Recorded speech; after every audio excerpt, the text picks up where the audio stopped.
Success in any business, from a local food stand to a multimillion-dollar tech business, depends on the strength of your offer, what you present to the customer to try to earn their business. But how can you create not just any offer, but a lucrative one that people can't refuse? In $100 million offers, entrepreneur and marketing expert Alex Hormozi breaks down his strategies for creating offers that consistently generate massive, life-changing revenue.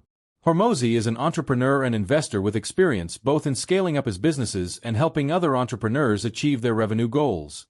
Drawing on this expertise, he provides recommendations that will help you maximize earnings by fine-tuning every aspect of your offer. By following his guidelines, Hormozi writes, you'll have customers clamoring to take you up on your offer, and you'll gain the financial freedom that every entrepreneur dreams of. We'll go through each component of a successful offer, starting with the foundation, creating a high-value product. Then, we'll explain how to set high yet fair prices for your products and how to identify your ideal target market. Lastly, we'll explore ways to boost your offer's appeal by leveraging scarcity, urgency, bonuses, guarantees, and compelling offer names. Throughout the guide, we'll supplement Hormozi's recommendations with insight into some of the psychological principles behind the sales tactics and with additional advice from experts on the most effective ways to attract customers and grow your business. The offer foundation. A high-value product. An offer, as Hormozi describes it, includes everything you're presenting to the customer to get their business. The foundation of every good offer is a high-value product that can command premium pricing. What exactly makes a product high value? Hormozi says that a high product value makes customers believe it will fulfill their deep desires with minimal effort on their part. It also minimizes how long it takes to achieve those deep desires. If the process to achieve the end result takes a while, there should be smaller gains along the way to keep them engaged. This caters to people's general aversion to delayed gratification. To illustrate these components of a high-value product, consider the following example. You've created a comprehensive online course and mentorship program to help people start and grow an online business. The product appeals to deep desires, such as financial freedom, being your own boss, and creating wealth and legacy. It provides a quick path to positive results via a proven step-by-step system that takes a beginner from an idea to a profitable business in 6 months. The program also minimizes the effort required through extensive training videos, user-friendly templates and tools, and personal mentorship from successful entrepreneurs who can answer customer questions. Lastly, it highlights shorter-term wins like building an online presence and generating the first revenue stream within weeks to keep people motivated. There are different kinds of value. In defining a high-value product, Hormozi assumes that the end goal is high profits. However, others advocate business models that prioritize positive community impact alongside profitability. For instance, a product or offer might be high value because it sources the product materials ethically, making it more environmentally sustainable. This suggests that the criteria for a high-value product may depend in part on your larger goals. With that said, social good and financial profit aren't necessarily mutually exclusive goals. Some experts assert the key to a successful business is balancing profit with social good. They argue that when businesses support social and environmental causes, this can improve the company's profits by attracting loyal customers who want to support businesses that align with their values. So, in addition to the various benefits a product offers to you and your customer, you might also consider how it could help a particular community. Designing your high-value product. With these characteristics of a high-value product in mind, we'll walk through Hormozi's steps for designing your own high-value product and, later, modifying it to reduce your workload as your success grows. Step 1. Identify a customer's deep desire. Hormozi's first step in designing a product is to decide which desire you want to fulfill for your customers. Naturally, before you can design a product, you have to know what that product's purpose will be. Short-form note. When determining what product or service you want to sell, it's often helpful to choose something that you yourself are passionate about. In Purple Cow, marketing expert Seth Godin explains that the highest quality products are often made by people who are personally interested in those products because they make things that they would want to buy. For instance, if you're really into football, you might design a piece of sporting equipment or fan merchandise that you'd purchase yourself, if it existed. Step 2. Identify potential roadblocks. Make an exhaustive list of all the different roadblocks that might prevent customers from fulfilling their deep desire. In the previous example with an entrepreneurship program as the product, this might include things like the inability to travel for a training program, or a busy schedule that generally makes extra time commitments difficult. Short-form note. Although this step is part of the process for designing your product, it may also help to repeat this step regularly. The roadblocks your customers face may evolve over time, which may require you to review and refine your company's offerings. For instance, if your product is an in-person group workshop, the COVID-19 pandemic would have necessitated new solutions, since meeting in person wasn't an option during that time. However, you could turn that roadblock into added value for your workshop by creating an online option for participants, thereby making the workshop more convenient and more accessible. Step 3. Turn roadblocks into solutions. Next, Hormozi advises you to write down a solution that corresponds to each challenge in your list from Step 2. Then assemble these solutions into a product that's not only unique, but also addresses every potential roadblock related to the customer's deep desire. This will significantly increase your product's value. For example, to address a customer's time constraint, the entrepreneurship program might include training materials available in audio format, so they can listen while they're driving or doing other tasks. Alternative approach. What task does your product accomplish? In Competing Against Luck, business consultant Clayton Christensen suggests a different approach to increasing the value of your product. Instead of trying to predict the challenges customers will face, Christensen suggests asking yourself what task people are trying to accomplish by buying your product, and in what context, then designing the product with the entire customer experience in mind. To continue the previous example, someone purchasing an entrepreneurship course is most likely trying to start their own business, and you've already identified that they're doing so in the context of a busy life without a lot of free time. Therefore, instead of offering an audio version of your training program as an afterthought, you might design the program from the ground up to be something that people can do quickly or that they can pick up for a few minutes at a time whenever they have a moment to spare. Step 4. Adjust for sustainability over time. Once you've built up a loyal customer base, Hormozi's last step is to modify your product to reduce your workload while maintaining a good value for the consumer. By addressing all possible challenges for the customers, you'll have created a highly attractive, user-friendly product that's hard for people to turn down. This will help you establish credibility and a high demand for your product. However, this kind of product may be difficult to sustain in the long term due to the resources and effort it requires from you. Therefore, it will help if you can make changes to your product or business model to make things easier on yourself. For example, you might create a series of frequently asked questions pages to ease the pressure on your company's helpline and reduce the time it takes to assist customers. Short-form note: tweaking your product or business model to reduce your own workload is a good start, but many entrepreneurs would argue that Hormozi's suggestion doesn't go far enough. In the 4-Hour Workweek, serial entrepreneur Tim Ferriss says your goal should eventually be to automate your business so that it runs with little to no input from you. To accomplish this, Ferriss suggests that you automate your business in phases as your company grows, and, therefore, as you can afford more automation. By doing so, you can gradually transition from personal involvement in every aspect of the company to outsourcing tasks like order fulfillment and customer service. Set the right price. High yet fair. Once you have your high-value product, the next key aspect of a successful offer is to figure out how to price the product. To maximize your profits, Hormozi advises that you set high prices that still feel like a good deal to your customers. In this section, we'll cover the 3 pricing principles he explores: creating a unique product to avoid price-cutting competitions, capitalizing on niche markets, and leveraging high prices to increase prestige and customer commitment. Strive for a unique product to avoid price competition. Hormozi recommends that your offer provides such unique benefits that it eludes direct comparison with competitors. If your product is a commodity that people can find elsewhere, you may get stuck in a constant price-cutting battle that hinders business growth. Each business will try to keep lowering prices to attract more customers until the profit margins are too small to sustain the business. By offering something distinct, you can avoid this pricing competition. Hormozi writes that if you do find yourself in a direct competition, it's more effective to raise the value of your offer than to drop your price. For example, you might add accessories or features to your product and increase your price, rather than dropping the price to match the current market. This approach maintains large profit margins and reinforces the high worth of your product. Tip: unique products come from extremes.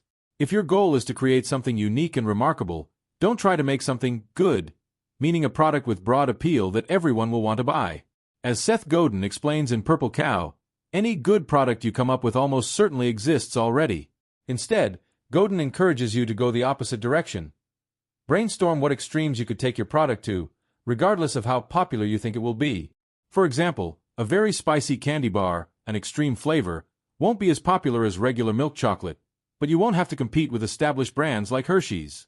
Some other possible extremes are quality, price, and product appearance. Godin adds that once you have an idea, don't compromise on it. Any kind of compromise is almost certainly going to push you back toward good, an unremarkable product that most likely already exists. Capitalize on niche markets.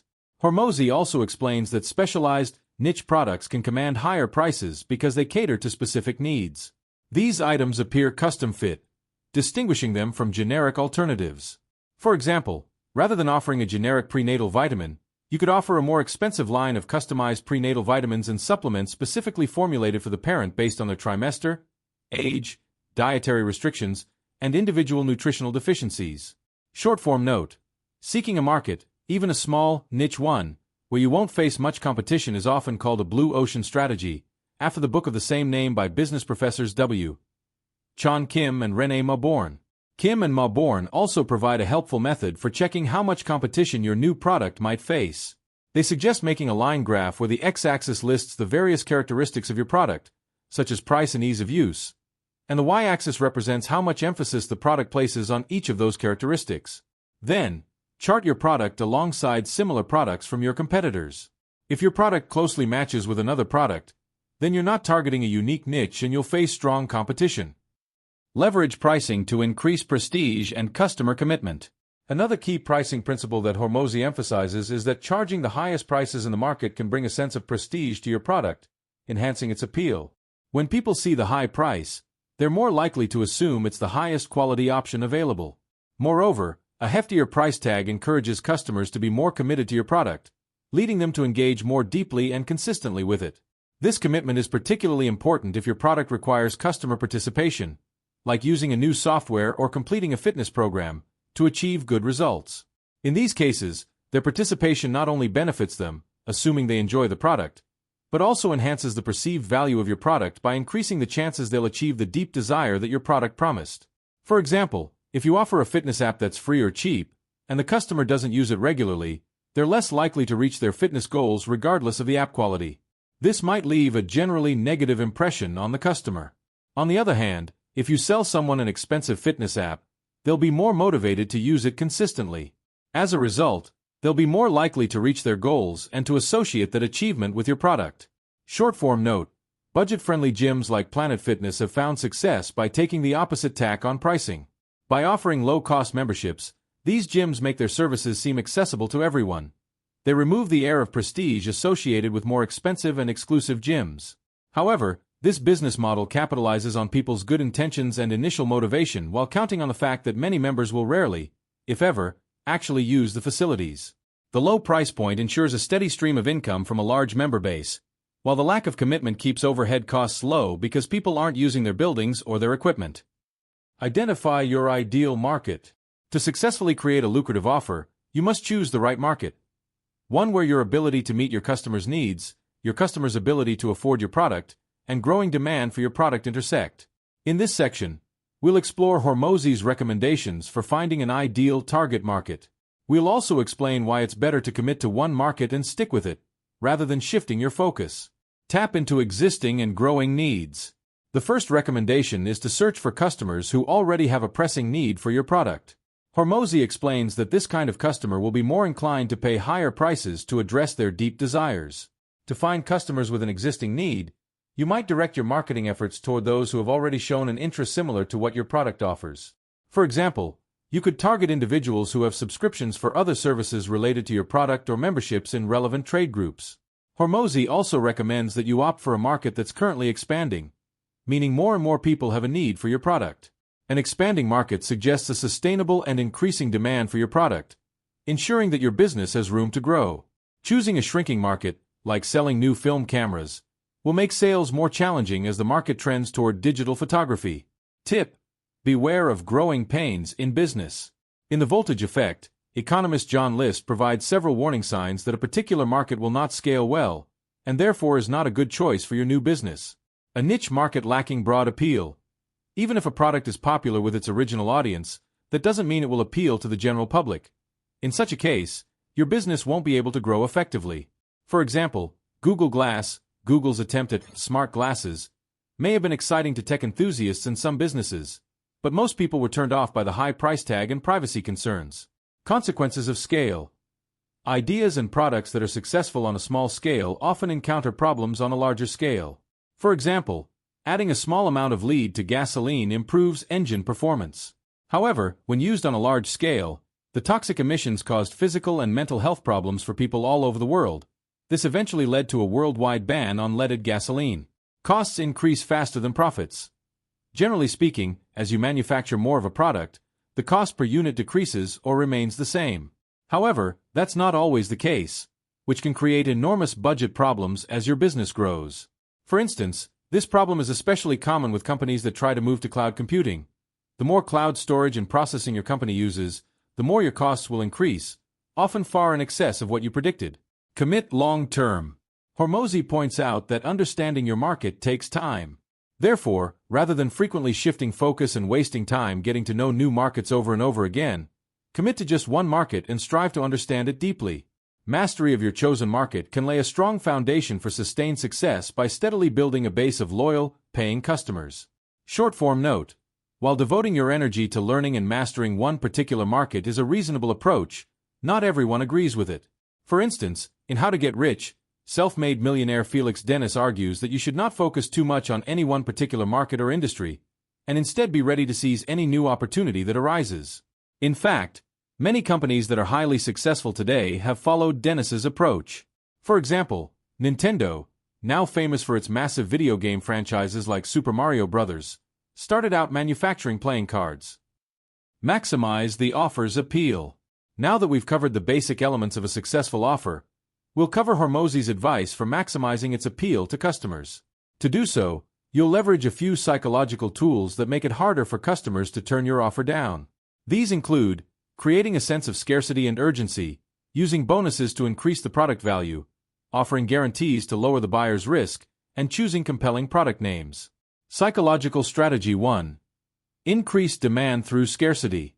The first tactic to increase an offer's attractiveness is creating a sense of scarcity by limiting the quantity of your product and by limiting the time frame when people can buy it. Hormozi writes that scarcity plays on our natural inclination to value what seems rare or exclusive and can ramp up both demand and the perceived value of your product, meaning people will pay a higher price for it. Short-form note: according to psychology research, wanting what's hard to get is a common phenomenon. It happens because your brain releases dopamine when you work toward a goal, and the more difficult that goal is, in this case, acquiring something that's hard to get, the more dopamine your brain produces. In other words, scarcity works like a drug. When people are trying to get something rare, they're really chasing a dopamine high. Limited quantity and limited time frame promotions. Hormozi describes the following ways to create scarcity around the quantity of product. Offer a limited number of products or bonuses. Announce one-time only sale. Set a cap on customer numbers, potentially with a waiting list. Be open about how much of your product is left, for example, by writing 75% sold out on your website. Publicly sharing how close you are to reaching capacity or how close you are to selling out can enhance trust in your offer, as it confirms that others have already decided to purchase it. It's a form of social proof that implies a collective endorsement of your product's value. Similarly, let people know when you've sold out. Hormozi explains that this not only gratifies those who made a purchase, they'll be relieved they didn't miss out, but also creates a sense of urgency among potential customers for future offers. Knowing they missed out once, they'll be more inclined to act quickly next time to avoid the same mistake. Similarly, restricting the time frame in which people can make a purchase also nudges customers to act swiftly. One way to encourage urgency is through strategic promotions tied to a season or another short period. Even if discounts are a regular occurrence, framing them as limited-time offers can lead to a surge in sales.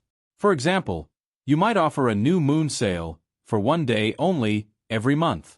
Leverage people's fear of missing out. As Zig Ziglar notes in Secrets of Closing the Sale, limited-time offers and limited-quantity products work because people tend to feel the pain of losing something, like an offer or an opportunity, more acutely than they feel the pleasure of gaining something of equal value. In other words, humans are wired to be more motivated by the fear of missing out, FOMO, than by the prospect of acquiring something new.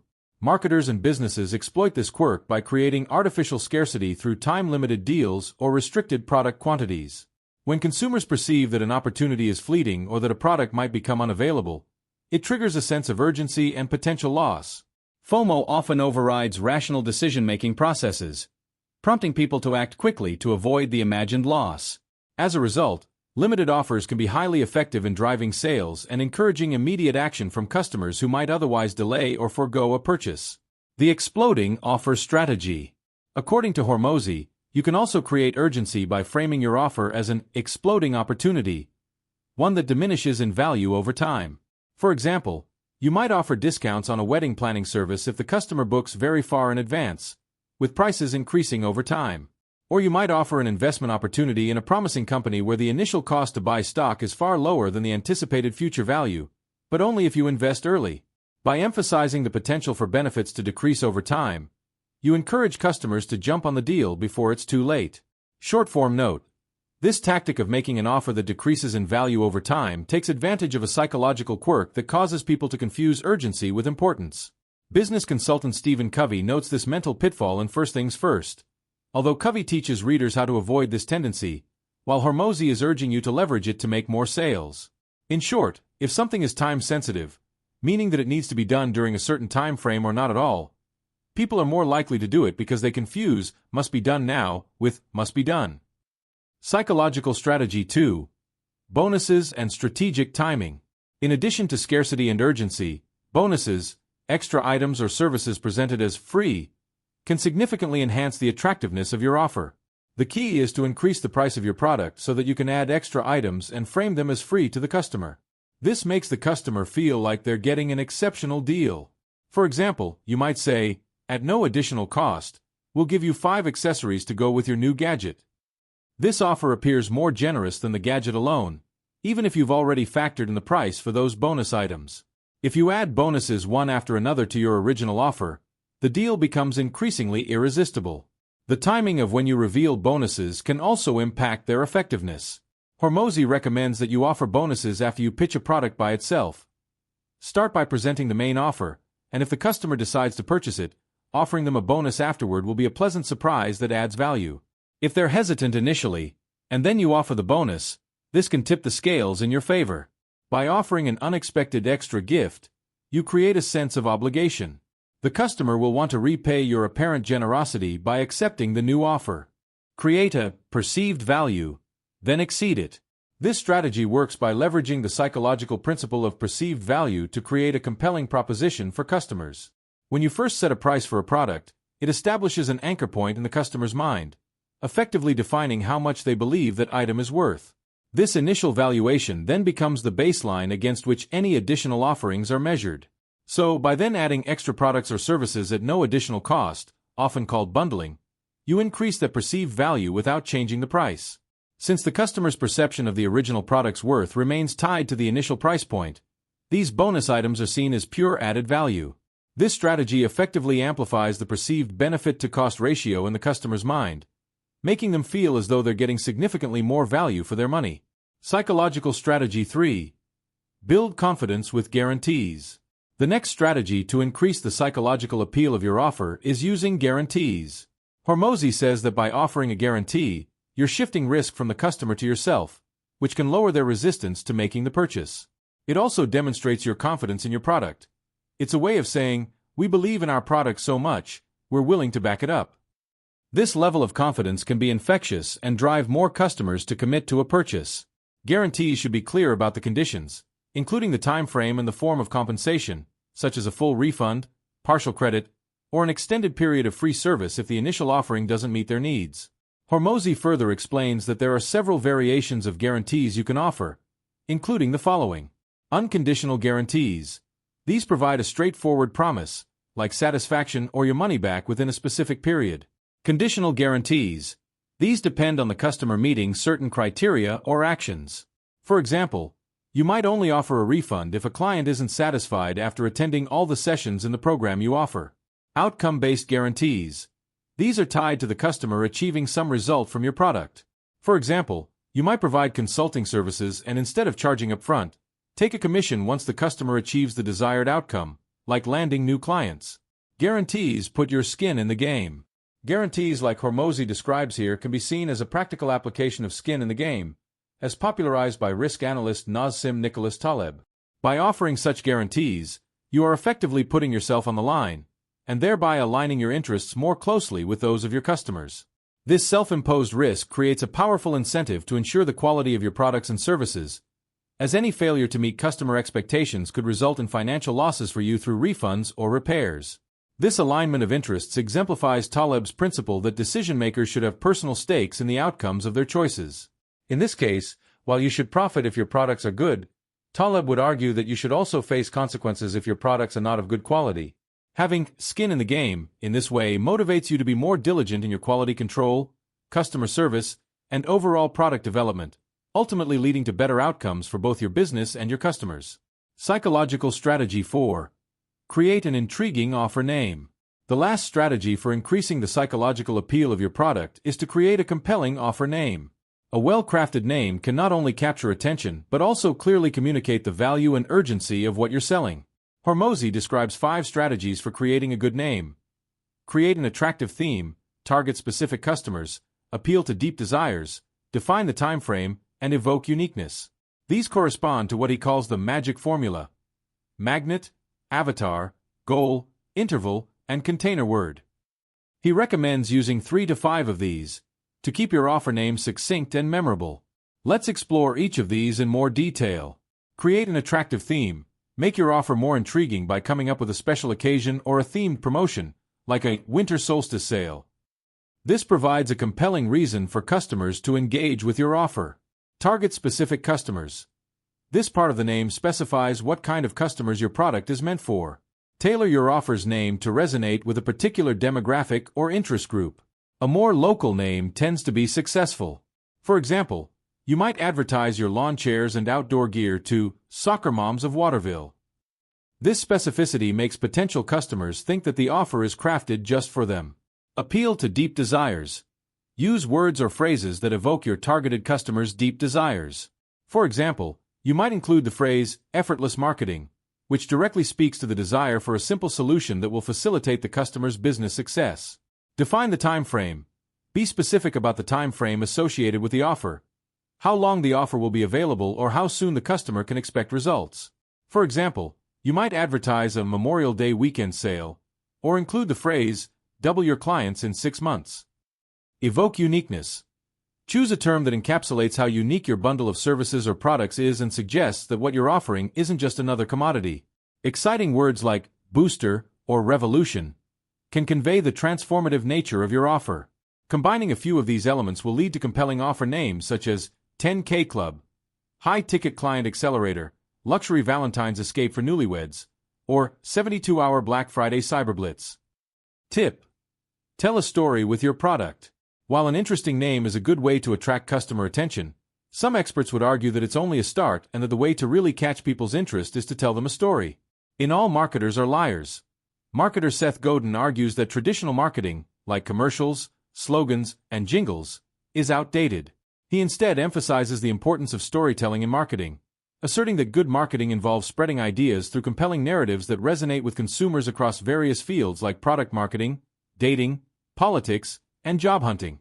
The power of storytelling lies in appealing to people's emotions and beliefs, shaping their perceptions, and influencing purchasing decisions based on emotional connections to your product, your company, or even you personally. For example, Elon Musk's company Tesla found strong initial success by telling potential customers stories about how Tesla would save the environment with innovative new electric car technology. The implication was that Tesla's cars would help bring about the end of traditional gasoline-powered vehicles and their harmful emissions.